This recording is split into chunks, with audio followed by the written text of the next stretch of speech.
এসো কুরআন হাদিসের আলোয়। আমার নিজের অজান্তে আমাকে দিয়ে একজন কালো জাদু করিয়েছে, কিন্তু যখন আমি এই বিষয়টা বুঝতে পারছি এর মাঝে ৫-৬ বছর কেটে গেছে, এখন আমি তা কিভাবে এই পাপ থেকে মুক্তি পাবো? একজন খাতনাকে অমানবিক বলছেন। ইসলামে খাতনার গুরুত্ব কতটুকু? ইসলামে খাতনার গুরুত্ব অপরিসীম। নবী করিম সাল্লাল্লাহু আলাইহি ওয়াসাল্লাম কয়েকটি কাজকে বলেছেন যে এটা মিনাল ফিতরাহ, এটা প্রকৃতিগত সুন্নাহ, অর্থাৎ প্রত্যেকটা মানুষকেই করতে হয় বা প্রতিটা মানুষকে করা এটা সৃষ্টিগত সুন্নাহ, এবং সকল নবী রাসূল আগে যারা গত হয়েছেন পৃথিবীতে এটা সকলের সুন্নাহ, সবার মধ্যেই এটি ছিল, অর্থাৎ এর গুরুত্ব অনেক বেশি। তোমাদের থেকে একটি হলো এই খাতনা করা। খাতনা করা বা মুসলমানি করা, যেটাকে আমরা বলছি, এটি স্বাস্থ্যের জন্য খুবই প্রয়োজনীয় একটি কাজ, এবং এর স্বাস্থ্যগত উপকারিতা অনেক বেশি। বিশেষ করে আপনার লিঙ্গের অগ্রভাগে চামড়ার ভাঁজে পেশাব ইত্যাদি লেগে থাকা এবং সেখান থেকে নানা রোগবালাই হওয়া এবং নানাবিধ সমস্যার থেকে উত্তরণের জন্য, মুক্তি লাভের জন্য খাতনার কোনো বিকল্প নেই। এই জন্য সকল যুগে, সকল নবী রাসূলদের সময়ে এই খাতনার এই সুন্নাহটি প্রচলিত ছিল। বহু সুন্নাহ আছে বিভিন্ন নবী রাসূলদের সময় প্রচলিত ছিল, অন্য নবী রাসূলদের জন্য সেটি প্রযোজ্য নয়, বা তারা উম্মতের জন্য সেটি প্রযোজ্য নয়। কিন্তু খাতনা এমন একটি সুন্নাহ যে সুন্নাহটা সকলের জন্য প্রযোজ্য। অতএব এটাকে অমানবিক বলা একেবারেই ভুল কথা এবং সঠিক কোনো বিষয় নয়। খাতনা এটা করতে গিয়ে যদি কোনো দুর্ঘটনা ঘটে, তাহলে সেক্ষেত্রে তার পদ্ধতিগত ত্রুটির সমালোচনা করা উচিত, খাতনার সমালোচনা করা উচিত নয়। বিশেষ করে পৃথিবীর অনেক দেশে বাচ্চার জন্মের সঙ্গে সঙ্গে খাতনা করে দেওয়া হয়, বা জন্মের ৭ম দিনে খাতনা করে দেওয়া হয়। আমি আমার নিজের অভিজ্ঞতার কথা বলছি যে মিডল ইস্টে আমার একটা বাচ্চা হয়েছে এবং তার খাতনা হয়েছে জন্মের ৭ম দিনে হসপিটালে। যদিও সেখানে ম্যাক্সিমাম বাচ্চাদের জন্মের সাথে সাথেই খাতনা হয়ে যায়। তো সেই খাতনায় তার কোনো কষ্ট অনুভব হয়নি, সে টেরও পায়নি। অত্যন্ত সহজে খাতনা হয়ে যায় এবং বাচ্চা অনেক সময় কাঁদেও না, এত সহজে এটি হয়ে যায়। তো এই জন্য খাতনার পদ্ধতিগত যে ত্রুটি আছে আমাদের দেশে, বিশেষ করে বাচ্চা অনেক বড় হওয়ার পর খাতনা করা হয়, যেটা আসলে তার জন্য কিছুটা কষ্টের। তবে সেই কষ্ট লাঘব করার জন্য বহু উপায় আছে। ফুল অ্যানেস্থেসিয়া দেয়া আদৌ প্রয়োজন আছে কিনা এই কাজের জন্য, বা দিলে সেটার মাত্রার মধ্যে যদি হেরফের হয় তাতে বাচ্চার ক্ষতি হতে পারে, জীবন হুমকির মধ্যে পড়তে পারে। এগুলো তো ইথিক্যাল বিষয়, এবং এ বিষয়ে সংশ্লিষ্টরা ভালো বলতে পারবেন, এবং তাদের পরামর্শ এবং গাইডলাইন অনুযায়ী এই কাজগুলো করা উচিত। তবে খাতনাকে অমানবিক বলার কোনো কারণ নেই বা এর কোনো যৌক্তিকতা নেই। মাজহারুল ইসলাম লিখেছেন, এমপি মন্ত্রী নির্বাচিত হয়ে সাংবিধানিক শপথ গ্রহণের পর তা ভঙ্গ করলে কাফারা দিতে হবে কিনা। দেখুন, এমপি মন্ত্রী নির্বাচিত হওয়ার পর যে শপথ গ্রহণের প্রথা প্রচলন আমাদের সমাজে আছে, এখানে আল্লাহর নাম নিয়ে শপথ করছি এরকম কোনো কথা বলা হয় বলে আমার জানা নেই। আল্লাহর নাম নিয়ে শপথ যদি না করা হয়, তাহলে সেক্ষেত্রে কোনো কিছু ছুঁয়ে শপথ করা হলো, সেই শপথে আল্লাহর নাম নিয়ে শপথ করা হয় না, এরকম যদি হয় তাহলে সেটি শরিয়ার দৃষ্টিকোণ থেকে আসলে শপথই না। যার কারণে সেটি ভঙ্গ হলে শরিয়ার দৃষ্টিকোণ থেকে ইসলামের বিধানের আলোকে কাফারাও প্রযোজ্য হবে না। তবে এটা ঠিক যে কোনো কাজ করব এই মর্মে আমি সংকল্প করলাম, এমন মর্মে আমি প্রতিজ্ঞা করলাম, কথা দিলাম, ওয়াদা করলাম, এরপর সেটা লঙ্ঘন করলাম, সেটা তো অত্যন্ত জঘন্য অপরাধ। অর্থাৎ এখানে শপথ ভঙ্গ না হলেও ওয়াদা ভঙ্গ ঠিকই হচ্ছে। ওয়াদা এক জিনিস আর শপথ আরেক জিনিস। শপথ হলো আল্লাহর নাম নিয়ে যে ভবিষ্যতে কোনো কাজ করার সংকল্পর কথা প্রকাশ করা হয়, যে আল্লাহর শপথ করে বলছি আমি এটা করব, বা আল্লাহ শপথ করে বলছি আমি এমনটা করব না, এগুলো হলো শপথ। আর প্রতিজ্ঞা, ওয়াদা, সংকল্প, এটা হলো যে আল্লাহর নাম নেওয়া ছাড়া এমনিতে আমি কোনো কাজ করবো বা করবো না বলে মানুষকে কথা দিলাম, বিশেষ করে অন্যের অধিকার সংশ্লিষ্ট, যে আমি অন্যকে কথা দিলাম যে আমি এটা করবো বা এটা করবো না। তো এই ওয়াদা খেলাফ এটা খারাপ কাজ।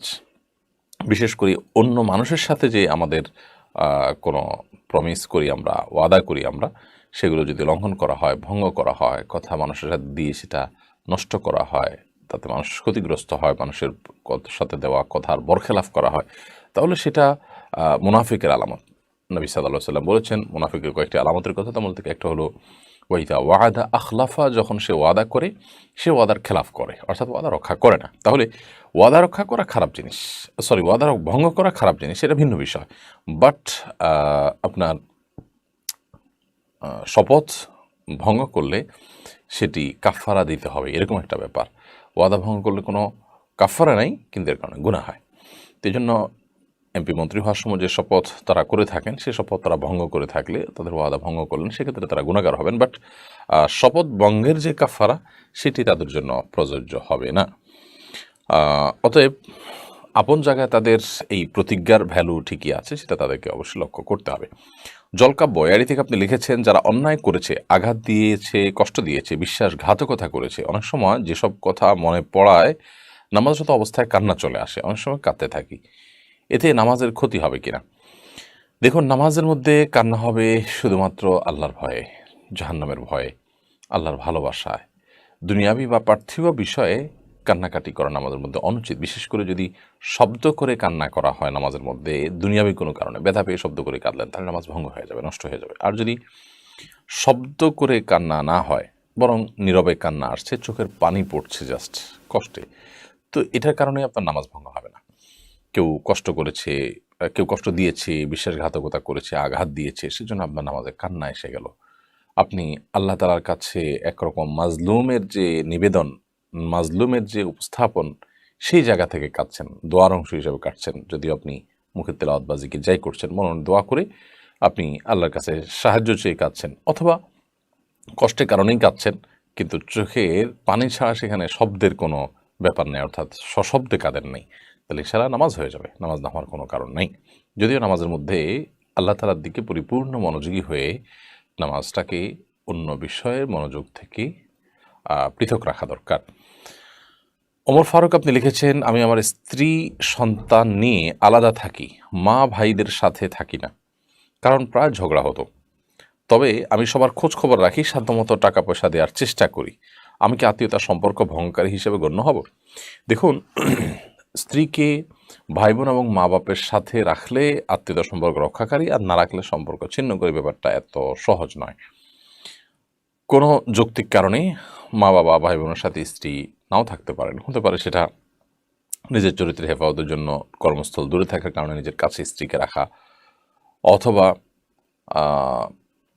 তাদের সাথে একসাথে থাকতে গেলে আপনি যেমনটি বললেন ঝগড়া বিবাদ হয়, কিংবা পর্দা রক্ষা করা কঠিন হয়, এসব কারণে যদি আলাদা রাখা হয়, তাহলে সেক্ষেত্রে এর কারণে আপনি আপনার আত্মীয় স্বজনের সাথে সম্পর্ক ছিন্ন করছেন, ব্যাপারটা সেরকম নয়। আত্মীয়র সাথে সম্পর্ক রক্ষা করা, ছিন্ন করার সাথে স্ত্রী তাদের সাথে থাকা না থাকার সম্পর্ক নেই, বরং এর সম্পর্ক এলো যে আপনি যোগাযোগ তাদের সাথে রক্ষা করছেন কিনা, এর সম্পর্ক হলো আপনি তাদের সাথে আসা যাওয়া ঠিক রেখেছেন কিনা, খোঁজ খবর নিচ্ছেন কিনা। যদি খোঁজ খবর নেন, আসা যাওয়া ঠিক মতো রাখেন, এবং তাদের প্রতি আপনার যে কর্তব্য আছে সেই কর্তব্যগুলো আপনি ঠিকমতো আদায় করে যাচ্ছেন, তাহলে ইনশাআল্লাহ আপনি আত্মীয়তার সম্পর্ক রক্ষাকারীদের মধ্যে কাতারে থাকছেন। তবে আপনার স্ত্রী সে ঘরের বউ হিসাবে তার উচিত শ্বশুর শাশুড়ি এবং আপনার ভাই বোন, তাদের সাথে শরিয়ার নীতিমালা মেনে তাদের সাথে সুসম্পর্ক বজায় রাখা যতটুকু সম্ভব হয়, কিন্তু এর জন্য একসাথে থাকতে হবে, ব্যাপারটা সেরকম না। সাকিব হাসান আপনি লিখেছেন, গর্ভকালীন সময়ের শেষের দিকে এসে সিয়াম পালন করতে না পারলে করণীয় কি?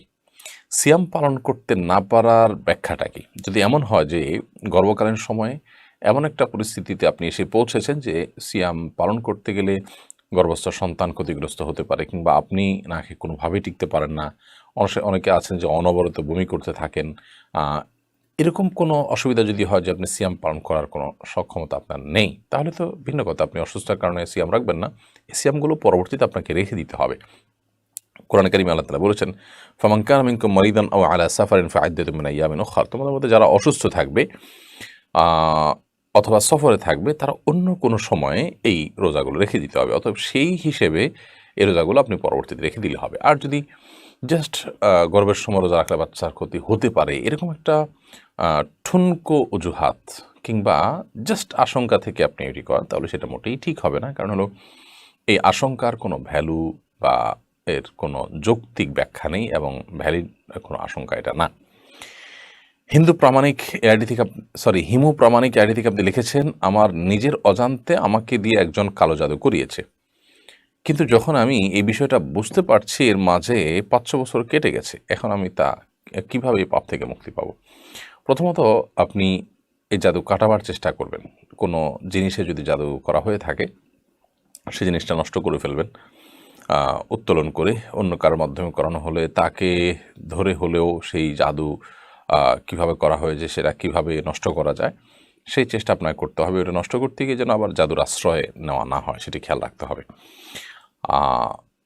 অনেক সময় দেখা যায় যে বিভিন্ন তাবিজ কবজ লিখে নির্দিষ্ট জায়গা পুঁতে রাখা হয়, তাহলে সেটা তুলে নষ্ট করে ফেলতে হবে। এরকম আরও বিভিন্ন প্রক্রিয়া আছে যেগুলোতে জাদু করা হয়, সেগুলো নষ্ট করবেন এবং সেই সাথে আল্লাহর কাছে তওবা নাসুহা করবেন।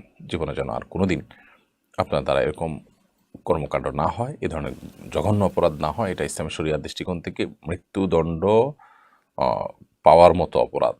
এটা করার, মানুষকে হত্যা করার জন্য উদ্যত হওয়ার ভিতরে তেমন কোনো পার্থক্য নেই। তো এই জন্য এ ধরনের অপরাধ থেকে আল্লাহ তাআলার কাছে তওবা নাসুহা বা খাঁটি অন্তরে তওবা করা দরকার। জীবনে যেন আর কখনো এরকম অপরাধ আপনার দ্বারা সংগঠন না হয়। ইনশাআল্লাহ বিইذনিল্লাহ আল্লাহ তাআলা আশা করে যে আপনাকে মাফ করবেন।